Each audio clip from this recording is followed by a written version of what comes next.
بل هو قرآن مجيد في لوح محفوظ.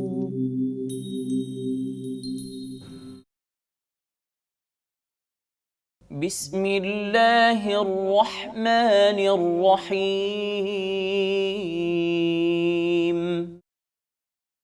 يسألونك عن الأنفال قل الأنفال لله والرسول فاتقوا الله وأصلحوا ذات بينكم وأطيعوا الله ورسوله إن كنتم مؤمنين. إنما المؤمنون الذين إذا ذكر الله وجلت قلوبهم وإذا تليت عليهم آياته زادتهم إيمانا وإذا تليت عليهم آياته زادتهم إيمانا وعلى ربهم يتوكلون. الذين يقيمون الصلاة ومما رزقناهم ينفقون. أولئك هم المؤمنون حقا لهم درجات عند ربهم ومغفرة ورزق كريم. كما أخرجك ربك من بيتك بالحق وإن فريقا من المؤمنين لكارهون. يجادلونك في الحق بعدما تبين كأنما يساقون إلى الموت وهم ينظرون. وإذ يعدكم الله إحدى الطائفتين أنها لكم وتودون أن غير ذات الشوكة تكون لكم ويريد الله أن يحق الحق بكلماته ويقطع دابر الكافرين. ليحق الحق ويبطل الباطل ولو كره المجرمون. إذ تستغيثون ربكم فاستجاب لكم أني ممدكم ب1000 من الملائكة مردفين. وما جعله الله إلا بشرى ولتطمئن به قلوبكم وما النصر إلا من عند الله إن الله عزيز حكيم. إذ يغشيكم النعاس أمنة منه وينزل عليكم من السماء ماء ليطهركم به ويذهب عنكم رجز الشيطان وليربط على قلوبكم وليربط على قلوبكم ويثبت به الأقدام إذ يوحي ربك إلى الملائكة أني معكم فثبتوا الذين آمنوا سألقي في قلوب الذين كفروا الرعب فاضربوا فوق الأعناب واضربوا منهم كل بنان ذلك بأنهم شاقوا الله ورسوله ومن يشاقق الله ورسوله فإن الله شديد العقاب ذلكم فذوقوه وأن للكافرين عذاب النار يا أيها الذين آمنوا إذا لقيتم الذين كفروا زحفا فلا تولوهم الأدبار صدق الله العظيم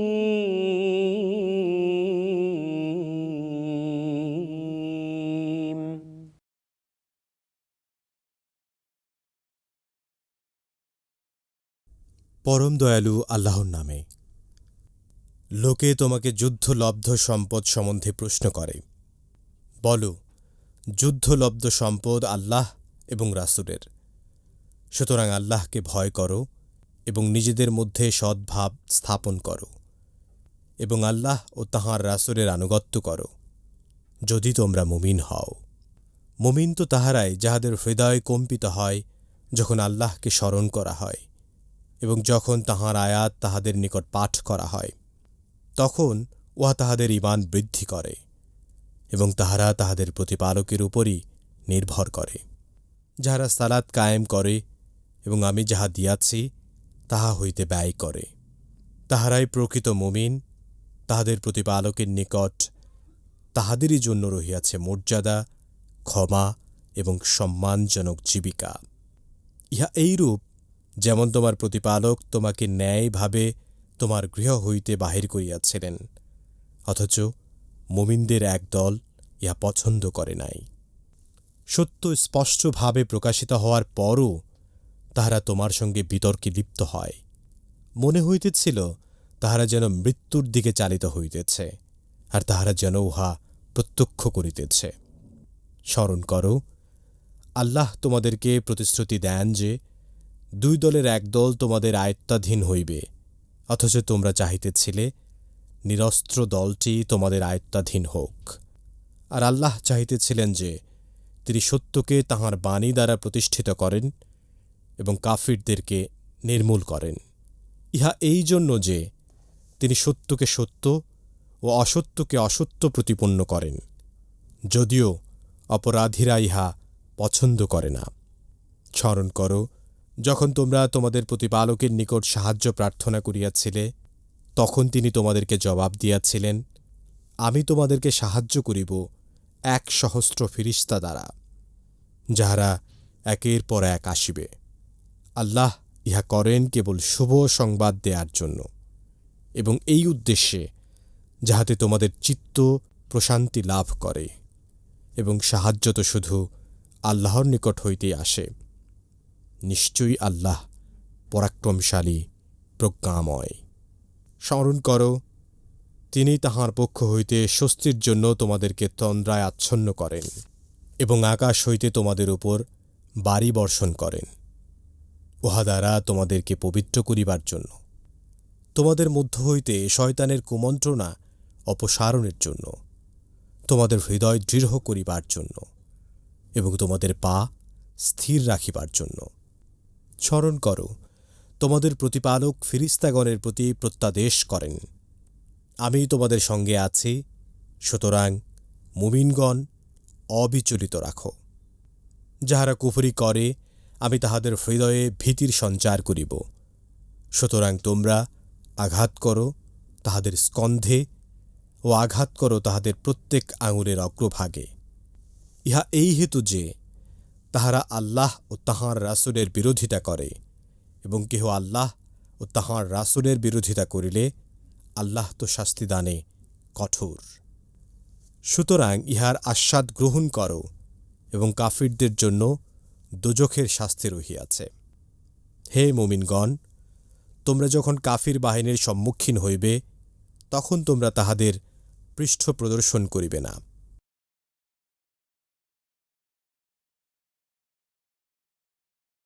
আলহামদুলিল্লাহ ওয়াহদা ওয়াসসালাতু ওয়াসসালামু আলা মান লা নাবিয়্যা বা'দা, আম্মা বা'দ। সুপ্রিয় দর্শক শ্রোতা, আসসালামু আলাইকুম ওয়া রাহমাতুল্লাহি ওয়া বারাকাতুহু। সময় সংবাদের নিয়মিত অনুষ্ঠান লৌহে মাহফুজ থেকে আপনাদের সকলকে জানাচ্ছি আন্তরিক শুভেচ্ছা ও মোবারকবাদ। সুপ্রিয় শ্রোতা, আমরা এতক্ষণ পর্যন্ত পবিত্র কোরআন কারীমের সূরা আনফালের 1 নম্বর আয়াত থেকে 15 নম্বর আয়াতের তেলাওয়াত শুনলাম তর্জমা। আসুন আমরা এই আয়াতগুলোর সংক্ষিপ্ত তাফসীর শুনি। আল্লাহ তাআলা আমাদের সকলকে পবিত্র কোরআন বুঝার তৌফিক দান করুন, আমিন। সুপ্রিয় শ্রোতা, আজ আমরা শুরু করছি সূরা আনফাল। এটি একটি মাদানী সূরা, যেখানে আয়াত সংখ্যা 75 আর রুকু 10। আমরা সকলেই জানি যে আনফাল শব্দের অর্থ হলো যুদ্ধলব্ধ মাল, এবং এই আয়াতে কারিমাগুলো নাজেল হওয়ার প্রেক্ষাপট যদি আমি বলি, যে ইমাম আহমেদ রহমতুল্লাহ আলাইহি বলেন, সাদ ইবনে মালিক তিনি বর্ণনা করতেছেন যে আমি এক যুদ্ধ থেকে আমি ফিরলাম এবং রাসূল আকরাম সাল্লাল্লাহু আলাইহি ওয়াসাল্লামের কাছে আমি গিয়ে বললাম, হে আল্লাহ রসুল, আল্লাহ তাআলা কাফেরদের মুশরিকদের গ্লানি থেকে রক্ষা করেছেন, আলহামদুলিল্লাহ। তবে এই তরবারিটি নিয়ে আমি যুদ্ধ করেছি এবং অনেক প্রতিকূলতা আমি ফেস করেছি, এই তরবারিটি আমি চাই। রাসূল আকরাম সাল্লাল্লাহু আলাইহি ওয়াসাল্লাম সাদকে ফিরিয়ে দিয়ে বললেন, না, এই তরবারি তোমারও না আমারও না, তুমি এটা রেখে যাও। হযরত সাদ রাদিয়াল্লাহু তাআলা তিনি ভাবলেন যে তরবারিটা আমি না নিলেও এর দাবিদার হয়তো অনেকেই হতে পারে, যে কেউ নিয়ে যেতে পারে, কিন্তু এটার মালিক তো আমি, কারণ এটা দিয়ে তো আমি যুদ্ধ করেছি। তিনি ফিরে যাচ্ছিলেন, ঠিক এমন সময় আরেকজন সাহাবী তাকে ডাক দিলেন। সাদ ফিরে আসলেন, রাসূল আকরাম সাল্লাল্লাহু আলাইহি ওয়াসাল্লামের কাছে এসে জিজ্ঞেস করেন, হে আল্লাহ রসুল, কোনো ওহী কি নাজিল হয়েছে? রাসূল সাল্লাল্লাহু আলাইহি ওয়াসাল্লাম বললেন, হ্যাঁ, জিবরাইল আলাইহিস সালাতু ওয়াসসালাম এসেছেন এবং এই আয়াতে কারিমা নাজিল করেছেন, ইয়াসআলুনাকা আনিল আনফাল কুলিল আনফালু লিল্লাহি ওয়া রাসূল। আমাকে জিবরাইল আসসালাম বললেন, কেউ যদি এসে আপনাকে এই গনিমতের মাল সম্পর্কে জিজ্ঞেস করে, তাহলে আপনি বলবেন যে গনিমতের মাল হলো আল্লাহ এবং তার রাসূলের। সুতরাং তুমি যখন আমার কাছে চেয়েছিলে তখন এটার মালিক আমি ছিলাম না, কিন্তু আল্লাহ তাআলা এই আয়াতে কারিমার মাধ্যমে যেহেতু আমাকে এটার মালিক বানিয়েছেন, অতএব আমি এখন মালিক হয়েছি, এটা তোমাকে দিয়ে দিলাম, তুমি নিয়ে নাও। অতএব আমরা এই গনিমতের মাল যে আল্লাহ এবং তার রাসূলের, সেই বিষয় সম্পর্কে স্পষ্ট জানতে পারলাম। সুপ্রিয় শ্রোতা, 1 নম্বর আয়াতে আল্লাহ রাব্বুল আলামিন বলেন, ইয়াসআলুনাকা আনিল আনফাল কুলিল আনফালু লিল্লাহি ওয়া রাসূল ফাত্তাকুল্লাহা ওয়া আসলিহু যাতা বাইনিকুম ওয়া আতিউল্লাহা ওয়া রাসূলাহু ইন কুনতুম মুমিনিন। বলছেন, হে নবী, লোকেরা তোমাকে যুদ্ধলব্ধ সম্পদ সম্পর্কে জিজ্ঞেস করছে, তুমি বলো যুদ্ধলব্ধ সম্পদ আল্লাহ এবং তার রাসূলের। অতএব তোমরা এই ব্যাপারে আল্লাহকে ভয় করো এবং তোমাদের নিজেদের পারস্পরিক সম্পর্ক সঠিক রূপে গড়ে নাও। আর যদি তোমরা মুমিন হয়ে থাকো তাহলে আল্লাহ এবং তার রাসূলের আনুগত্য করো। তার মানে আল্লাহ এবং তার রাসূল তোমাদেরকে যে দিক নির্দেশনা দেন, সেই দিক নির্দেশনা অনুসারে তোমরা তোমাদের জীবনটাকে গঠন করো এবং নিজেদের ইচ্ছা মাফিক কোনো কিছু চাওয়া থেকে তোমরা বিরত থাকো। 2 নম্বর আয়াতে আল্লাহ তাআলা বলেন, ইন্নামাল মুমিনুনা আল্লাযীনা ইযা যুকিরাল্লাহু ওয়াজিলাত কুলুবুহুম ওয়া ইযা তুলিয়াত আলাইহিম আয়াতুহু যাদাতুহুম ঈমানা ওয়া আলা রাব্বিহিম ইয়াতাওয়াক্কালুন।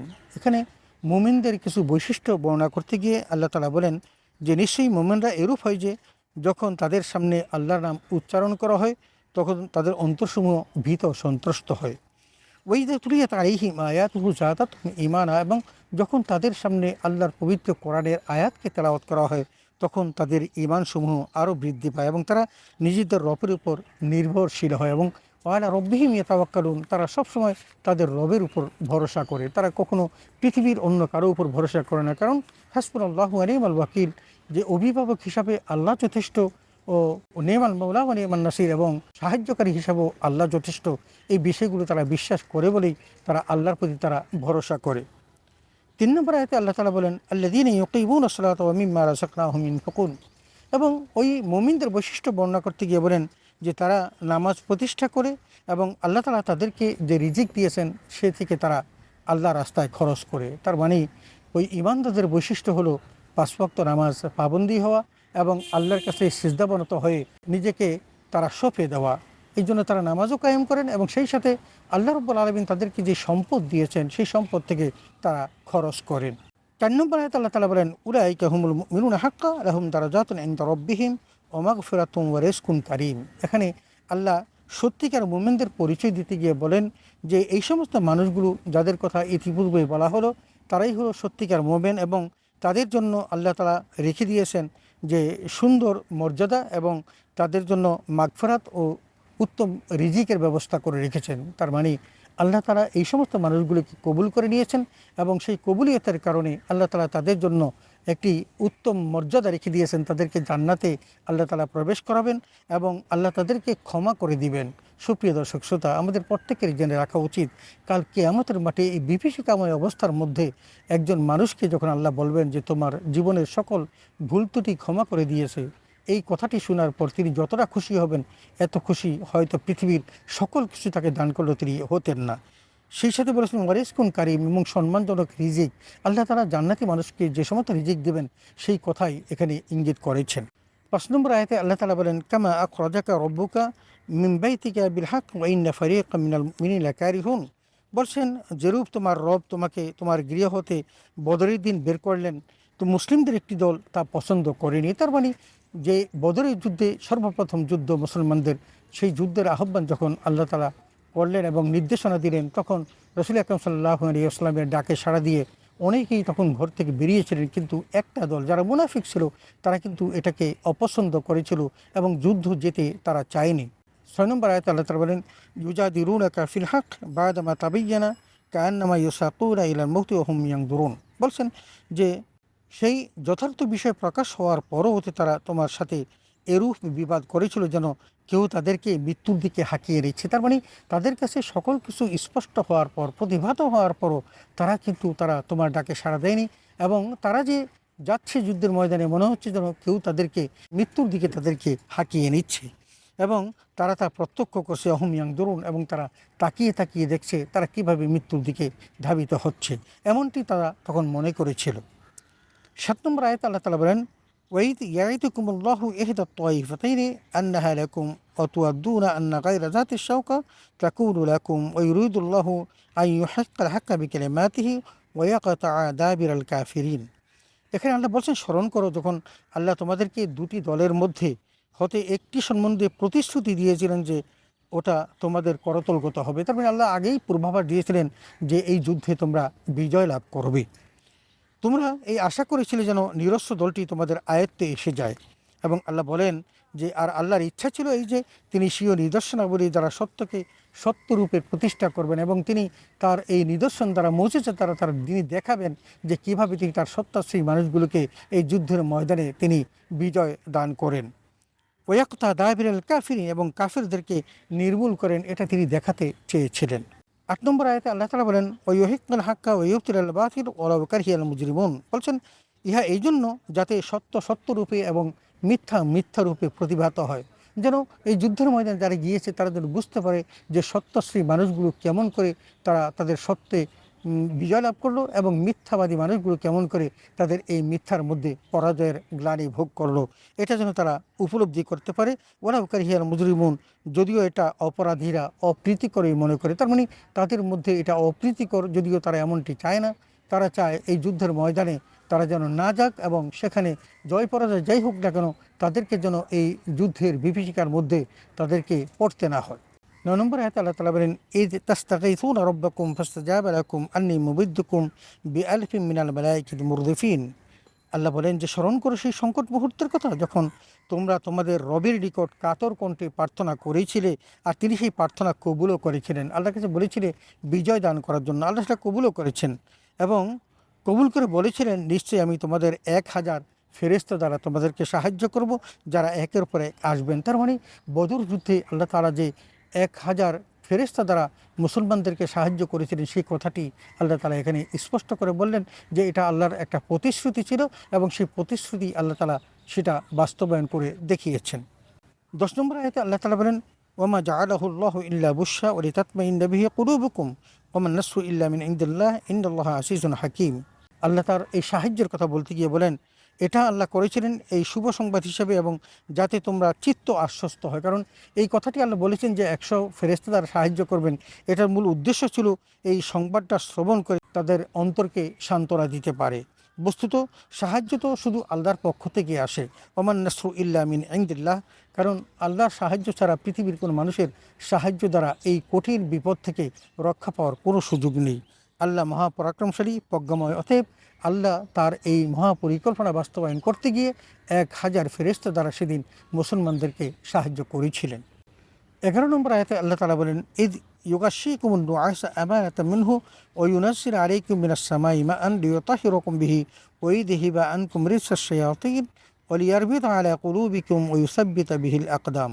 একটি বড় আয়াত। এখানে আল্লাহ তাআলা বলেন, যখন তিনি অর্থাৎ আল্লাহ তার পক্ষ থেকে প্রশান্তির জন্য তোমাদের তন্দ্রায় আচ্ছন্ন করেন, তার মানে যখন তোমাদেরকে প্রশান্তি লাভের জন্য তোমাদের চোখে আল্লাহ তাআলা ঘুম দিয়ে দেন, আকাশ হতে বাড়ি বর্ষণ করেন, উদ্দেশ্য একটাই যে তোমাদের এই বাড়ি দ্বারা আল্লাহ তাআলা এই বৃষ্টি দ্বারা পবিত্র করবেন এবং শয়তানের কুমন্ত্রণা দূর করবেন আর তোমাদের হৃদয়কে সুদৃঢ় করবেন। এটা আল্লাহ তাআলা তোমাদের জন্য, এটা তার বড় মেহেরবানি এবং আল্লাহ তাআলার বড় ধরনের একটা গিফট যে আল্লাহ এই বিষয়গুলো তোমাদেরকে দিয়ে থাকেন এবং তোমাদের পা স্থির ও প্রতিষ্ঠিত রাখবেন। তার মানে তোমরা যাতে করে ভীত সন্ত্রস্ত হয়ে তোমাদের পদযুগল তোমরা হারিয়ে না ফেলো তথা তোমরা যেন বিচলিত না হও, সেটাও আল্লাহ তোমাদেরকে সুদৃঢ় রাখার এই ব্যবস্থাগুলো করেন। 12 নম্বর আয়াতে আল্লাহ তাআলা বলেন, ইদ ইউহি রব্বুকা ইলাল মালাইকাতি আন্নী মাআকুম ফাসাব্বিতুল্লাযীনা আমানু সাউলকি ফি কুলুবিল্লাযীনা কাফারু রুবা ফাদরিবু ফাওকাল আনাক ওয়াদরিবু মিনহুম কুল্লা বানান। এখানে আল্লাহ তাআলা যেভাবে সাহায্য করেছিলেন সেই কথাগুলো বলতে গিয়ে বলেন, স্মরণ করো যখন তোমার রব ফেরেশতাদের নিকট প্রত্যাদেশ করলেন আমি তোমাদের সাথে আছি। তার মানে আল্লাহ বলেই দিলেন যে আমি তোমাদের সাথে আছি, তোমরা যুদ্ধের ময়দানে যাও, কিন্তু সেই যুদ্ধের ময়দানে আমি তোমাদের সাহায্য করবো, ফেরেশতা পাঠাবো, এই কথাগুলো আল্লাহ বলেন। এবং সুতরাং তোমরা ঈমানদারদের সুপ্রতিষ্ঠিত ও অবিচল রাখো। সুতরাং তোমরা এখন আর ভয় পাওয়ার কিছু নেই, কারণ আল্লাহ তাআলা তোমাদের সাথে আছেন এবং ফেরেশতা তোমাদের সাহায্য করবেন। অতএব তোমরা অবিচল থাকো। আর যারা কাফের আমি তাদের হৃদয়ের মধ্যে একটা ভীতির সঞ্চার করে দিব। অতএব তোমরা তাদের স্কন্ধে আঘাত করো, ঘাড়ে আঘাত করো এবং তোমরা আঘাত করো তাদের অঙ্গুলির প্রতিটি জোড়ায় জোড়ায়। তার মানে যেই যেই জায়গাগুলোতে আঘাত করবে সেই কথাগুলো আমার আল্লাহ তাআলা সুস্পষ্টভাবে তাদেরকে জানিয়ে দিয়েছেন এবং মুসলমানদেরকে অবিচল থাকার জন্য বলেছেন এবং প্রশান্তিদায়ক বাণী আমার আল্লাহ তাআলা উচ্চারণ করেছেন। 13 নম্বর আয়াতে আল্লাহ তাআলা বলেন, যালিকা বিআন্নাহুম শাক্কুল্লাহ ওয়া রাসূলা ওয়া মান ইউশাক্কিকিল্লাহ ওয়া রাসূলাহু ফাইন্নাল্লাহা শাদীদুল ইকাব। আল্লাহ এই সমস্ত কথা বলার মূল কারণটা কি সেটা আল্লাহ বলতে চাচ্ছেন যে এটা এই কারণে যে তারা আল্লাহ এবং তার রাসূলের বিরোধিতা করে। যে ব্যক্তি আল্লাহ এবং তার রাসূলের বিরোধিতা করে তাদের জেনে রাখা উচিত যে আল্লাহর শাস্তিদানে খুবই কঠোর। কারণ তুমি আল্লাহর সাথে বিরোধিতা করবা, রাসূলের বিরোধিতা করবা এবং দুনিয়ার জীবনে তুমি স্বাচ্ছন্দ্যে ঘুরবা, এটা হতে পারে না। এই জন্য আল্লাহ বলছেন যে আল্লাহ যে শাস্তিদানে অত্যন্ত খুব কঠোর, এই বিষয়টি তাদের জানা উচিত। কারণ আল্লাহ তাদেরকে এই শাস্তি দিবেন কারণ তারা আল্লাহ এবং তার রাসূলের বিরোধিতা করেছে এবং বিরোধিতার শাস্তি এটাই হতে পারে। 14 নম্বর আয়াতে আল্লাহ তাআলা বলেন, যালিকুম ফাযুকুহু আন্না লিল কাফিরিনা আযাবান নার। এখানে আল্লাহ বলছেন সুতরাং তোমরা এর স্বাদ গ্রহণ করো। যারা আল্লাহর সাথে নাফরমানি করেছো, আল্লাহর বিরুদ্ধাচরণ করেছো, তোমরা এর স্বাদ গ্রহণ করো। সত্য অস্বীকারীদের জন্য রয়েছে জাহান্নামের লেলিহান শিখা বা জাহান্নামের আগুন, কারণ তারা সত্য অস্বীকার করেছে, কোরআন মোতাবেক জীবন গঠন করেনি, রাসূলকে মিথ্যা প্রতিপন্ন করেছে এবং আল্লাহর বাণীকে অস্বীকার করার কারণে আল্লাহ তাআলা তাদেরকে জাহান্নামের আগুনে পড়াবেন। 15 নম্বর আয়াতে আল্লাহ তাআলা বলেন, ইয়া আইয়ুহাল্লাযীনা আমানু ইযা লাকাইতুমুল্লাযীনা কাফারু যাহফান ফালা তুওয়াল্লুহুমুল আদবার। আল্লাহ তাআলা ঈমানদারদেরকে লক্ষ্য করে বলেন, হে ঈমানদারগণ, তোমরা যখন কাফির বাহিনীর সম্মুখীন হবে তখন তাদের মোকাবেলা করা হতে কখনোই পৃষ্ঠ প্রদর্শন করবেন না। এটা হলো আল্লাহর পক্ষ থেকে মুসলমানদেরকে একটা বড় প্রেসক্রিপশন এবং বলেই দিচ্ছেন যে কাফেরদের সঙ্গে যখন তোমরা মোকাবেলা করবে তখন কখনো পৃষ্ঠ প্রদর্শন করবে না। রাসূল আকরাম সাল্লাল্লাহু আলাইহি ওয়াসাল্লামের হাদিস থেকে দেখা যায় যে এই যুদ্ধের ময়দান থেকে যারা পালাবে তারা বড় ধরনের কাফের, তার মানে কবিরা গুনাহ করা। সুতরাং এই কবিরা গুনাহ যারা কেউ না করে, এই জন্যই আল্লাহ তাআলা এই 15 নম্বর আয়াতে স্পষ্ট জানিয়ে দিয়েছেন যে ইযা লাকাইতুমুল্লাযীনা কাফারু যাহফান ফালা তুওয়াল্লুহুমুল আদবার। তোমরা যখন কাফেরের সম্মুখীন হবে, লড়াই করবে, তখন কিন্তু তোমরা যুদ্ধের ময়দান থেকে পৃষ্ঠ প্রদর্শন করে পালাবে না। সুপ্রিয় শ্রোতা, আমরা এতক্ষণ পর্যন্ত পবিত্র কোরআনুল কারীমের সূরা আনফালের প্রথম আয়াত থেকে 15 নম্বর আয়াতের তেলাওয়াত, তরজমা এবং তাফসির শুনলাম।